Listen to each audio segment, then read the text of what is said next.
Mysterious metal object that washed on popular Western Australia beach. A giant metal cylinder that washed up on a remote beach in Wa has been identified as a jettisoned fuel tank from an Indian rocket, according to one expert. The heavily barnacled object was found near Greenhead, about 250 kilometers north of Perth, on Sunday by members of the public who called authorities. Wa police sealed off the find and even put it under guard with concerns that it is space junk, meaning debris from a rocket or satellite that has fallen to Earth, and which potentially could have hazardous fuels or chemicals. Space archaeology expert Dr. Alice Gorman, from South Australia's Flinders University, believes it is the third stage of an Indian Polar Satellite Launch Vehicle PSLV rocket. When rockets are launched, the fuel tanks drop off and the fuel is expended and generally fall over the ocean,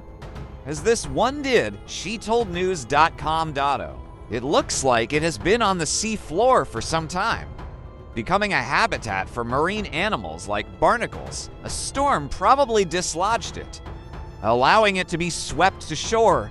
Dr. Gorman thought it was likely a jettisoned part of one of the 33 PSLVs were launched in the 2010s. The object was first identified as part of the Indian rocket by a user of social media platform Reddit.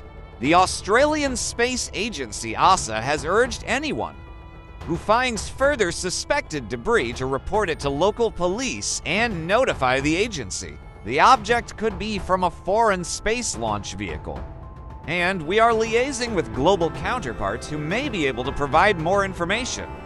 A spokesman said the object was initially treated as hazardous by police, as they and state and federal agencies raced to determine if it was a risk to the community. However, analysis by the Department of Fire and Emergency Service and Chemistry Centre of Western Australia determined that the object was safe and that there was no risk to the community because of it. Despite the object being safe, Wa police continue to guard it and members of the public are asked to stay away. This comes 3 weeks after another mysterious device was found floating offshore close to North Beach in Perth. According to the West Australian newspaper, Australian Defence Force personnel detonated the device. That was later found to be a marker marine flare,